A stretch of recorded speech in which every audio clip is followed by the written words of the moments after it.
Schools, क्या आपके ads भी सिर्फ फैसिलिटीज दिखाने का शोरूम बन गए हैं?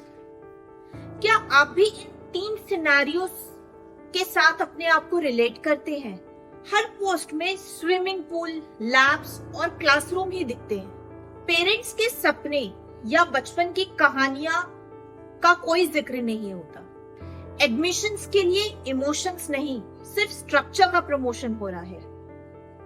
क्या आप भी इन पर्टिकुलर इश्यूज से अपने आप को रिलेट कर पा रहे हैं? आखिर ऐसा होता क्या है? आजकल पेरेंट्स सिर्फ फैसिलिटी नहीं देखना चाहते, वो अपने बच्चे का सिक्योर और इंस्पायरिंग फ्यूचर देखना चाहते हैं। वो देखना चाहते हैं कि उनका बच्चा स्कूल से निकल के फिर क्या होगा, क्या होगा इन द सेंस फ्यूचर उसका कैसा होगा। अगर उसके मार्क्स अच्छे स्कोर कर रहे हैं, वो शार्प है, अच्छा कम्युनिकेट कर पा रहा है, पब्लिक स्पीकिंग उसकी अच्छी है, तो इस तरीके की क्वालिटी पे पेरेंट्स ज्यादा फोकस करते हैं। तो अगर आप सिर्फ बिल्डिंग दिखा रहे हैं, वॉल्स दिखा रहे हैं, एक ऐसी चीज दिखा रहे हैं जिसमें इमोशंस नहीं है, क्योंकि बिल्डिंग, स्विमिंग पूल, लाइब्रेरी, इनमें इंडिविजुअली कोई इमोशन नहीं है। जब इसमें बच्चे कुछ इवॉल्व करते हैं, कुछ इनोवेट करते हैं, तो वहां से इमोशन इवॉल्व होते हैं, और उस इमोशंस के लिए पेरेंट्स आपके स्कूल में बच्चों की एडमिशन कराना चाहते हैं। सिर्फ इंफ्रास्ट्रक्चर दिखाने की वजह से स्कूल्स को आखिर क्या रियल प्रॉब्लम्स फेस करनी पड़ सकती है? मैंने मार्केटिंग कैंपेन देखा था जिसमें एक बहुत बड़े स्कूल ने अपने 2 साल तक लगातार लार्जेस्ट कैंपस का बैनर लगा के प्रमोट किया अपना कैंपस। बट पेरेंट्स ने एडमिशन लेने के बाद ये सोचा कि कैंपस तो लार्ज है, बट मेरे बच्चे का फ्यूचर लार्ज है कि नहीं।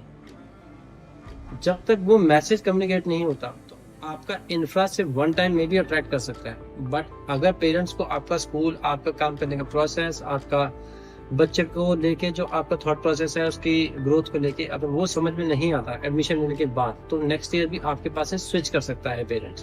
तो ये बहुत क्रूशियल है कि आप इंफ्रास्ट्रक्चर पे सबसे पहले अपने माइंड से वो बैरियर निकाल दें कि सिर्फ इंफ्रास्ट्रक्चर ही सब कुछ है।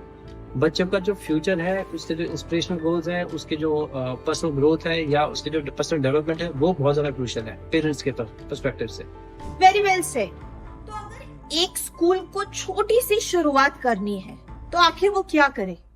अगर आप अपनी फैसिलिटीज को दिखाना चाहते ही हैं, तो आपको उसको दिखाने का जो नजरिया है वो बदलना पड़ेगा। जैसे अगर आप केमिस्ट्री लैब दिखा रहे हैं, तो केमिस्ट्री लैब में जो बच्चे एक्सपेरिमेंट कर रहे हैं और उस एक्सपेरिमेंट से जो वो इनोवेट करने की कोशिश कर रहे हैं, या एक्सपेरिमेंट जब सक्सेसफुल होता है तो उसमें जो बच्चों के इमोशंस आ रहे हैं वो आपको कम्युनिकेट करनी चाहिए। जब आप लाइब्रेरी को दिखा रहे हैं, तो लाइब्रेरी में जो बच्चे पढ़ रहे हैं और पढ़ के जो वो बाहर डिस्कशन कर रहे हैं या अपना एक इंटेलेक्चुअल डिस्कशन कर रहे हैं, वो आपको दिखाना चाहिए। जब वो वही बच्चा जो लाइब्रेरी में है, फिर वो किसी ओलंपियाड में जाके पार्टिसिपेट कर रहा है और अपनी अचीवमेंट को कुछ गेन कर रहा है, वो आप उसको कम्युनिकेट कर सकते हैं, क्योंकि वहां से वो फैसिलिटी का पॉइंट क्लियर हो रहा है। फैसिलिटी अपने आप में कुछ नहीं है, अपने आप में कोई इमोशन नहीं रखती, लेकिन जब उसमें बच्चा आता है और बच्चा उसके थ्रू कुछ इवॉल्व कर पाता है, वहां से एक इमोशन इवॉल्व होता है, जिससे पेरेंट्स भी अट्रैक्ट होंगे, पेरेंट्स को भी वो चीज का मीनिंग समझ में आएगा। तो नेक्स्ट टाइम जब भी आप कोई क्रिएटिव बनाए,